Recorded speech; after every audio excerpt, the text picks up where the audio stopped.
இப்போ நாம் ஒரு வசனத்தை பார்க்க போறோம். அந்த வசனத்தில் அல்லாஹு தாலா வெற்றியாளர்கள் யார் என்று சொல்லி இருக்கின்றான். இறந்த உடனே எந்த ரூம்ல, எந்த பெட்ரூம்ல நாம இருந்தோமோ, நம்முடைய பாடி எடுத்துட்டு போய் அந்த பெட்ரூமுக்குள்ள கூப்பிட்டுட்டு எடுத்துட்டு போக மாட்டாங்க. வெளியில வராண்டாலே தான் நம்முடைய ஜனாசா. உலகத்துல வாழவே கூடாதா? இல்ல, அப்படி நினைக்காத. உலக வாழ்க்கை கிடைக்கிறது பெரிய விஷயம். மறுமை, இந்த உலக வாழ்க்கை வச்சுதான் மறுமை இருக்கிறது. ஆனா வெற்றி எப்படி வாழ வேண்டும்? நான் உலகத்துல இருக்கிறேன், எனக்கு என்ன ஆசை? ஈவினிங் ஆன உடனே ஐபிஎல் பார்க்கணும். அப்படி வாழ்றியா நீ? இதான் ஏமாத்தக்கூடிய இன்பம். அஸ்ஸலாமு அலைக்கும் வரஹ்மத்துல்லாஹி வபரகாத்துஹு. நஹ்மதுஹு வ நுஸல்லி அலா ரசூலிஹில் கரீம் வ அலா ஆலிஹி வ அஸ்ஹாபிஹி அஜ்மஈன். அம்மா பஅத், ஃபகத் கால அல்லாஹு தபாரக வ தஆலா ஃபில் குர்ஆனில் மஜீத். பிஸ்மில்லாஹிர் ரஹ்மானிர் ரஹீம். இன்னல்லாஹ வ மலாயிகத்தஹு யுஸல்லூன அலன் நபி யா அய்யுஹல்லதீன ஆமனூ ஸல்லூ அலைஹி வஸல்லிமூ தஸ்லீமா. அல்லாஹும்ம ஸல்லி அலா சய்யிதினா முஹம்மதின் வ அலா அலி சய்யிதினா முஹம்மதின் வ பாரிக் வஸல்லிம். கண்ணியம் நிறைந்த அல்லாஹ்வின் நல்லடியார்களே, நாம் எல்லாம் வாழ்க்கையில் வெற்றி பெற வேண்டும் என்ற ஆசையுடன் வாழுகின்றோம். நாம் எதை வெற்றி என்று நினைக்கிறோமோ அது கிடைத்த உடனே நமக்கு மகிழ்ச்சி கிடைக்கிறது. எது நான் வெற்றி என்று நினைத்து இருக்கிறேனோ அது கிடைக்கல என்றால் நான் வாழ்க்கையில தோல்வி அடைந்துட்டேன், என் வாழ்க்கை வீணாயிடுச்சு, ஐ ஆம் ஏ லூசர் என்று நாம் கருதுகின்றோம். ஆனா எனக்கு வெற்றி என்றால் வேற விஷயம், உங்களுக்கு வெற்றி என்றால் வேற விஷயம். ஒருவருக்கு அவர் போதைப் பொருள், அந்த கெட்ட பழக்கங்கள் வராமல் வாழ்வதுதான் அவருடைய வெற்றி. ஒருவருக்கு குடிக்கிறதுக்கு மது கிடைத்தால்தான் வெற்றி. இவருக்கும் அறிவு இருக்கு, அவருக்கும் அறிவு இருக்கு. புரியுதாங்க? அப்போ வெற்றி என்றால் என்ன? அவருக்கு ட்ரக்ஸ் கிடைச்சிச்சு, போதைப் பொருள், அவர் வெற்றி ரொம்ப மகிழ்ச்சியா இருக்கிறாரு. ஆனா இவர் பார்க்கிறாரு, ஆஹா வாழ்க்கை வீணாய் போயிடுச்சேன்னு சொல்லி இவர் பார்க்கிறாரு. இவர் எங்கேயும் டிஸ்கோக்கு போகாம அதெல்லாமே பண்ணாம வீட்டுல உட்காந்து படிச்சுட்டு உட்கார்ந்துட்டு இருக்கான். என்னடா கிறுக்கனா இருக்கா, இவன் வாழ்க்கை வீணாக்குறானே. அப்போ உண்மையான வெற்றி மனிதனுடைய அறிவால் அறிந்து கொள்ள முடியாது. அவனும் மனிதன் தானே, இல்லைங்க நான் சொல்றதுதான் வெற்றின்னு சொன்னா அவனும் மனிதன் தானே, அவனும் புத்தியை வச்சுதானே சொல்றான் அது வெற்றி என்று. அப்போ எனக்கும் அவனுக்கும் உங்களுக்கும் வெற்றிக்கும் எல்லாத்துக்கும் படைத்த அல்லாஹ் இடத்தில் நாம் கேட்போம், வெற்றி என்றால் என்ன? பல வசனங்களில் அல்லாஹ் தஆலா சுருக்கமாக இந்த விஷயத்தை சொல்கின்றான். இப்போ நாம் ஒரு வசனத்தை பார்க்க போறோம். அந்த வசனத்தில் அல்லாஹ் தஆலா வெற்றியாளர்கள் யார் என்று சொல்லி இருக்கின்றான். வெற்றியாளர் யார் சொன்னா ஒரு தீசஸ் எழுதணும், இல்ல 2000 பேஜ் 20000 பேஜ். வெற்றினா என்ன? What is the success, key to success? 4 வரி. ஆலே இம்ரான் அல்லாஹ் தஆலா கூறுகின்றான், முதல் வாக்கியம், சென்டென்ஸ், பிஸ்மில்லாஹிர் ரஹ்மானிர் ரஹீம், குல்லு நஃப்ஸின் தாயிகத்துல் மௌத், ஒவ்வொரு ஆத்மாவும் மரணத்தை சுவைக்கும். இதுல என்னங்க இருக்கு? பெரிய விஷயம் இருக்கு. உலகத்திலே கிடைக்கின்ற சந்தோஷங்கள், பாராட்டுகள், பதவிகள், பொருள்கள், இதெல்லாம் கிடைத்ததின் மூலமாக நமக்கு வெற்றி கிடைத்து விட்டது என்று நினைத்தால் இதெல்லாமே நாம விட்டு போக வேண்டியதாக இருக்கிறது. அது வெற்றி இல்லைங்க. உங்களுக்கு நான் ஆப்ஷன் தர்றேன். ஷாரிக், நான் உங்களுக்கு சென்னையில் ஒரு மாதம் சென்னையோடைய பெரிய 5 ஸ்டார் ஹோட்டல், சென்னையில் எங்கே 5 ஸ்டார் ஹோட்டல் கூட எனக்கு தெரியல உண்மையில், எங்கே பெரிய 5 ஸ்டார் ஹோட்டல் எது சென்னையில் பார்வையாளர்களுக்கு தெரியும். அப்போ நான் சொல்கிறேன், சென்னையோடைய பெரிய 5 ஸ்டார் ஹோட்டலில் நீங்கள் ஒரு மாதம் இருக்கலாம். ஷாரிக், அவர் வெளியூர்லேருந்து வந்திருக்கிறார். அவர் ஜூபிட்டர்லேருந்து வந்திருக்கார். ஷாரிக் சென்னையில் வாழ்ந்துடணும்னு சொல்லி ஜூபிட்டர்லேருந்து சென்னை பார்த்தாரு. சென்னை அழகாக இருக்கே சரி சென்னைக்கு வந்துட்டாரு. நான் சொல்கிறேன், என் வீட்டுக்கு வந்துட்டாரு, என் பயான் கேட்டார் ஜூபிட்டரில், வசீம் ஹசரத் எங்கேன்னு சொல்லி வந்துட்டாரு சென்னைக்கு. என்கிட்ட கேட்குறாரு எங்கே இருக்கணும். இப்போ நான் 2 ஆப்ஷன் தரேன். ஒன்று, ஷாரிக் நீங்கள் ஒரு மாதம் 5 ஸ்டார் ஹோட்டலோட ரூமில் இருந்துருங்க, அல்லது உங்களுக்கு நான் வந்து இந்த போர்ச்சுகீஸ் ஸ்ட்ரீட்ல ஒரு சிங்கிள் பெட்ரூம் ஹால் ஃபிளாட் உங்களுக்கு கொடுத்துட்றேன். எவ்வளோ நாள் நீங்க சென்னையில இருக்கிறீங்களோ அந்த ஃபிளாட்ல இருக்கலாம். இப்போ 5 ஸ்டார் ஹோட்டலுடைய ரூம்ல வசிக்கிறது நல்ல வாழ்க்கையா, இல்ல ஒரு single bedroom hall flat normal வீட்டில் வாழ்றது நல்ல வாழ்க்கையா? 5 ஸ்டார் ஹோட்டல் தானே. இன்னைக்கு நீங்க நைட்டு தூங்குறீங்க பாவா, 5 ஸ்டார் ஹோட்டல் நைட்ல தூங்குறீங்க, பார்த்துருக்கீங்களா எப்படி இருக்கு 5 ஸ்டார் ஹோட்டல்? ஆஹா, அந்த பெட்ல படுத்தாலே தூக்கம் வந்துடும். அந்த 5 ஸ்டார் ஹோட்டல்ல ஒரு நாள் இருக்கிறது சுகமானதா, இல்ல இந்த நார்மல் வீட்டில் இருக்கிறது? ஆனா நீங்க சொல்லல 5 ஸ்டார் ஹோட்டல். ஏன்? ஒரு மாசத்துக்கு பிறகு போயிடணும்னு சொன்னேன்னா. அது மட்டும் நான் சொல்லாம இருந்தா நீங்க அந்த வீட்டை பத்தி நினைச்சு கூட பார்க்க மாட்டீங்க. அப்போ எது டெம்பரரியா இருக்கிறதோ அதை கிடைத்தால் அது சந்தோஷம் இல்ல. கரெக்டா? கரெக்டா சார்? அப்போ 5 ஸ்டார் ஹோட்டல் ஒரு மாசம் சொல்லி தெரிந்ததற்கு பிறகு நான் கேட்ட உடனே ஷாரிக் சொல்றாரு 5 ஸ்டார் ஹோட்டல் வேணாம்னு சொல்லி. பாபா 5 ஸ்டார் ஹோட்டல்ல ஏசி இருக்கு, அந்த பெட் வேற லெவல், அந்த டாய்லெட் வேற லெவல், அந்த எல்லாமே வேற லெவல். இல்ல, நான் ஒரு மாசம் சொன்ன உடனே அவர் வந்து அது வேணான்னு சொல்றாரு. அந்த விஷயத்தை தான் அல்லாஹ் தாலா கூறுகின்றான், உலகத்தின் விஷயங்களை கிடைத்ததின் காரணமாக எனக்கு வெற்றி கிடைத்து விட்டது என்று நினைக்காதீர்கள். குல்லு நஃப்ஸின் ذائقத்துல் மௌத். முடிய போகுது. நீங்க பெரிய பங்களாக்கு ஓனர் ஆயிடலாம். எத்தனை வருஷம்? 10 வருஷம், 20 வருஷம், 30 வருஷம். அதுக்கு பிறகு இறந்த உடனே எந்த ரூம்ல, எந்த பெட்ரூம்ல நாம இருந்தோமோ நம்முடைய பாடி எடுத்துட்டு போய் அந்த பெட்ரூமுக்குள்ள கூப்பிட்டுட்டு எடுத்துட்டு போக மாட்டாங்க. வெளியில வராண்டாலே தான் நம்முடைய ஜனாசா. குளிக்கிறதுக்கு கூட என்னுடைய பாத்ரூம்ல, நான் அந்த அலங்காரான பாத்ரூம்ல எடுத்துட்டு போக மாட்டாங்க. பள்ளிவாசல், அக்பரி பள்ளிவாசலுடைய அந்த கழுவுற ஸ்டாண்ட் தான் எனக்கும் கிடைக்கும். அப்போ இது நிரந்தரமானது இல்ல. அதனால இந்த உலக பொருள்கள் கிடைக்கிறதுனால வெற்றி கிடைத்து விட்டது என்று நினைக்காதீர்கள். அப்போ ஏங்க நாம உலகத்தில் இருக்கிறோம்? வேஸ்டா? வைன்னமா துவஃபௌனா உஜூரக்கும் யௌமல் கியாமா. நீங்கள் உங்களுடைய கூலிகளை முழுமையாக மறுமை நாளில் தான் வழங்கப்படுவீர்கள். இது எதுக்கு வாழ்ந்துட்டு இருக்கோம்னு சொன்னா, தம்பி, இந்த வாழ்க்கையுடைய லட்சியம் இங்கே கிடைக்காது, இது முழுமையாக எங்கே கிடைக்கும்? மறுமை நாளில் கிடைக்கும். அப்ப பிறகு அல்லாஹ் தஆலா கூறுகின்றான், ஃபமன் ஸுஹ்ஸிஹா அனின் நார், எவன் நெருப்பை விட்டும் தூரமாக்கப்பட்டானோ, நரகத்திலிருந்து தப்பித்து விட்டானோ, வஉத்கிலல் ஜன்னத, சொர்க்கத்தில் நுழைய வைக்கப்பட்டானோ, ஃபகத் ஃபாஸ், வெற்றி அடைந்தான். வெற்றி தெரிஞ்சிச்சா? உலகம் வெற்றி நினைச்சிருந்தோம். ஃபர்ஸ்ட் பாருங்க, அல்லாஹ் தாலாவுடைய புரிய வைக்கிற விஷயத்தை பாருங்க. ஃபர்ஸ்ட் நாம எது தவறா நினைச்சிட்டு இருக்கோம் அதை எடுத்துட்டான் அல்லாஹ் தாலா. பிறகு உலகத்துல வாழவே கூடாதா? இல்ல, அப்படி நினைக்காத. உலக வாழ்க்கை கிடைக்கிறது பெரிய விஷயம். மறுமை, இந்த உலக வாழ்க்கை வச்சுதான் மறுமை இருக்கிறது. ஆனா வெற்றி எப்படி வாழ வேண்டும்? நரகத்திலிருந்து தப்பிக்கணும், சொர்க்கத்துக்கு செல்ல வேண்டும். இந்த லட்சியத்துடன் யார் வாழுகின்றானோ ஃபகத் ஃபாஸ், அவன் நிச்சயமாக வெற்றி அடைந்தான். அப்போ உலக வாழ்க்கை என்னங்க? ஒமல் ஹயாத்து துன்யா இல்லா மதாஉல் குரூர். இந்த உலக வாழ்க்கை இல்லை, ஆனால் மயக்கி ஏமாற்றக்கூடிய இன்பங்கள்.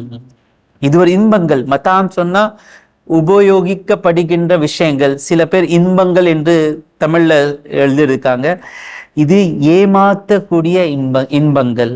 எந்த இன்பத்தை நாம சொல்லுவோம் ஏமாத்தக்கூடியதுன்னு சொல்லி? நாம ஆட்டு அறுக்கிறதுக்காக ஒரு இலை காமிச்சு கூப்பிடுறோம் பாருங்க, இதுதான் ஏமாற்றக்கூடிய இன்பம். மீன் பிடிக்கிறதுக்காக அதுல நெட்ல இது போடுவாரு, இன்பம் தான். அந்த இன்பத்தை பார்த்து மீன் வந்தது, ஆனா மீனுக்கு கிடைத்தது என்ன? ஏமாற்றம். புரியுதாங்க? ஒமல் ஹயாத்து துன்யா இல்லா மத்தாஉல் குரூர். அப்போ ஹஸ்ரத், உலக வாழ்க்கை அல்லாஹ் எதுக்கு தந்தான் ஹஸ்ரத்? அல்லாஹ் உலக வாழ்க்கை என்று மனிதர்கள் எதை நினைக்கின்றார்களோ அந்த உலக வாழ்க்கை தான் ஏமாற்றத்தை தரும்.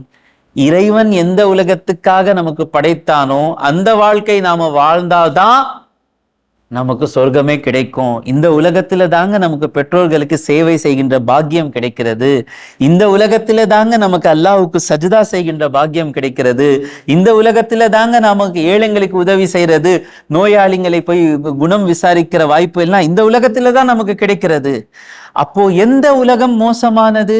இன்னொரு வசனத்தில் அல்லாஹ் தஆலா கூறுகின்றான், இஅலமு, அறிந்து கொள்ளுங்கள், இன்னமல் ஹயாத்து துன்யா லஇபுன், உலகத்துடைய வாழ்க்கை, எந்த உலகத்தை வாழ்க்கை எல்லாம் மட்டம் தட்டுகின்றான் சொன்னா லஇபுன், வீண் விளையாட்டு. வீண் விளையாட்டுக்காக எல்லாமே வாழ்ந்துட்டு இருந்தாங்கன்னா அது நான் உலகத்துல இருக்கிறேன், எனக்கு என்ன ஆசை, ஈவினிங் ஆன உடனே ஐபிஎல் பார்க்கணும், அப்படி வாழ்றியா நீ? இதான் ஏமாத்தக்கூடிய இன்பம். லஇபுன் வலஹ்வுன், வீணான விஷயங்கள் செய்யறது. ஒமல் ஹயாத்து துன்யா இல்லா லஇபுன் வஸீனத்துன், அலங்காரம். எதுக்குப்பா வாழ்ந்துட்டு இருக்க? நான் சேலரி வாங்கின உடனே ஒரு கழுத போல ஒரு பைக் வாங்கி ஓட்டணும், அலங்காரம். நான் நல்லா சம்பாதிச்சுட்டு நம்ம டாய்லெட்டோட அந்த இது இருக்கு பாருங்க, டேப், அந்த டேப் 50,000 ரூபாய் டேப் போடணும், அலங்காரம். அலங்காரத்துக்காக வாழ்ந்தால், அலங்காரம் நமக்கு தன் பக்கம் இழித்தால் நினைத்து கொள்ளுங்கள், இது நமக்கு ஏமாத்தக்கூடிய இன்பம். வதஃபாஹுருன், சில பேர் வாழ்வாங்க எதுக்கு? கிரிக்கெட் பார்க்கறதுக்கே வாழ்வாங்க, சினிமா பார்க்கறதுக்கே வாழ்ந்துட்டு இருப்பாங்க. சில பேர் வெட்டியா உட்கார்றதுக்காக வாழ்வாங்க. அவருடைய ஆசை என்ன தெரியுமா? அந்த மாதிரி ஆளுங்க இருக்காங்களா? அரையான் பார்க்கிறார், என்ன சாச்சா வெட்டியா உட்கார்றதுல என்ன இன்பம் இருக்கு? பாவா 50% இருக்கிறவங்களுக்கு அதுலதான் இன்பம். எதுவுமே செய்யக்கூடாது, வெட்டியா டீ கடையில உட்கார்ந்து பேப்பர், அப்ப யார் கோவப்பட, ஒரு 10 நிமிஷம் 15 நிமிஷம் உட்காரலாங்க. வாழ்க்கை 24 மணி நேரமும் அப்படியே வீணன் உட்கார்ந்துட்டே இருந்தா புரியுதா? அப்போ வீணான செயல்கள், வீண் விளையாட்டுக்கள். மூணாவது என்ன? அலங்காரம். நாலாவது என்ன? பெருமை அடிக்கிறது. அஞ்சாவது என்ன? வதகாசுருன் ஃபில் அம்வாலி வல் அவுலாதி, பொருள்களையும் பிள்ளைகளையும் அதிகமாக்குறது. சேர்த்து சேர்த்து சேர்த்து சேர்த்து வச்சிட்டு இருப்பார். இப்போ உங்களுக்கு புரியாது. இப்போ ஒரு குடும்பத்துக்கு ஒரு பிள்ளை 2 பிள்ளை இருக்கிறவங்களுக்கு இந்த விஷயம் புரியாது. எப்படி பணம் ஒரு பலமோ அப்படிதான் பிள்ளைகளும் ஒரு பலம். பிறகு தெரியும் அது வேண்டாம், இதுல நான் இறங்க விரும்பல, அது வேணாமா, ஒரு பிள்ளை இன்னும் இப்படி பேசிட்டீங்க, ஒரு குழந்தை தான் நல்லது, நீங்க அப்படி நினைச்சிட்டு போங்க, இது பத்தி நான் பேசுறதுக்கு வரல இன்னைக்கு. ஒத்தகாசுரும் ஃபில் அம்பாலி அவுலாதி, இதுக்காக யார் வாழுகின்றானோ, எனக்கு அந்த ஐபிஎல்ல இன்பம் கிடைக்கும், எனக்கு அந்த வெட்டியா உட்கார்றதுல இன்பம் கிடைக்கும், எனக்கு அந்த அலங்காரத்துக்கு பின்னால் சென்றால் இன்பம் கிடைக்கும், எனக்கு பெருமை அடித்தால் இன்பம் கிடைக்கும், எனக்கு அதிகமாக சேர்த்து வைத்தால் இன்பம் கிடைக்கும் என்று நினைக்கின்றார்களே, இவங்களுடைய உதாரணம் கமசலி கைஸின், மழையை போல. மழை பெய்ந்ததின் காரணமாக அஜபல் குஃபாரா நபாத்துஹு, அந்த மழையின் காரணமாக முளைத்த செடிகள் எல்லாமே விவசாயிக்கு மகிழ்ச்சி தந்தது. நல்ல மழை பெஞ்சிச்சு, நல்ல விவசாயம் எல்லாம் நல்லா வளர்ந்து இருக்கு. கமசலி கைஸின் அஜபல் குஃபாரா சும்மா யஹீஜு, அதுக்கு பிறகு ஒரு காத்து அடிக்கிறது, காஞ்சி போகுது. ஃபதராஹு முஸ்ஃபர்ரன், அது மஞ்சளாய் போயிடுது. ஃபதராஹு முஸ்ஃபர்ரன் சும்மா யஜாலு சும்மா யகுனு ஹுதாமா, அதுக்கு பிறகு மக்கி போயிடுது. அப்போ இதுக்கு பின்னால நீங்க போனீங்கன்னா எப்படி அந்த விவசாயிக்கு அந்த விஷயங்கள் எல்லாம் வீணாய் போனதுக்கு பிறகு எந்த துக்கம் கிடைக்குமோ, அதே போல துக்கம்தான் இந்த பொருள்களுக்கு பின்னால் சென்றால் நமக்கு கிடைக்கும். நான் சொல்றேங்க, இந்த விஷயங்கள்ல தான் வெற்றி இருக்கு என்று வாழ்ந்தால் அநேகமா நீங்க வாழ்க்கையில தோல்வி அடைந்துட்டோம் என்று தான் நினைப்பீர்கள். ஒரு கார் கிடைச்சிச்சுன்னா வெற்றி. என் பிள்ளைங்களுக்கு கார், அந்த ஒரு கார்ல அந்த ஆசை போவாது. இப்படி இல்லைங்க, 10 லட்சம் கார் இல்லைங்க, 50 லட்சம் கார் இல்ல 2 கோடி, அது பின்னாலேதான் ஓடிட்டு இருக்கணுமே தவிர மகிழ்ச்சியே தராது. ஆனா ஒருவர் அல்லாஹ்வுக்காக வாழ்ந்தால், நரகத்தை விட்டு பயந்து வாழ்ந்தால், சொர்க்கத்துடைய ஆசை கொண்டு வாழ்ந்தாரே, ஆனால் அவருக்கு தான் உண்மையான வெற்றி மறுமையில் கிடைக்கும். அவர்தான் உண்மையான சந்தோஷமான வாழ்க்கை வாழ்வார். ஒருவர் இட்டாலியிலோ பிரான்ஸ்ல எங்கேயோ 2 முஸ்லிம்கள் போனாங்க. முஸ்லிம்கள்ல சில பேர் எப்படி இருப்பாங்கன்னா, ஊர்ல இருந்தா முஸ்லிம், மற்ற ஊருக்கு போனா அந்த ஊர்ல எப்படி இருக்காங்களோ அப்படி ஆயிடுவாங்க. இந்த சென்னைக்கு திரும்பி வந்த உடனே தொப்பி எல்லாமே வந்துடும். அப்படிப்பட்ட ஒரு முஸ்லீம். 2 முஸ்லிம்கள் வந்து யூரோப்ல இருந்தாங்க. ஒரு கிளப் இல்ல ஹோட்டலுக்கு போனாங்க. அப்போ அங்க வந்து மது, அந்த இது டான்ஸ் எல்லாம் நடந்துட்டு இருக்கு.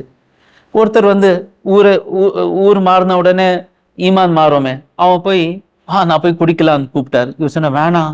ஏன்? அல்லாஹ் பாக்குறானே, அல்லாஹ் அந்த பயத்தை நமக்கு தருவானாக. அல்லாஹ் பாக்குறானே, இன்ஷா அல்லாஹ் இன்ஷா அல்லாஹ். நான் ஒரு கேள்வி கேட்கிறேன். என்ன? ஒரு கால் இறந்ததற்கு பிறகு உனக்கு தெரிந்தால் அந்த மாதிரி சொர்க்கம் சொல்லி எதுவுமே இல்லை, நரகம் சொல்லி எதுவுமே இல்லை, வாழ்க்கை ஃபினிஷ் அப்படி ஆயிடுச்சின்னு சொன்னா நீ என்ன கை சேதம் தானே ஆகும் உனக்கு.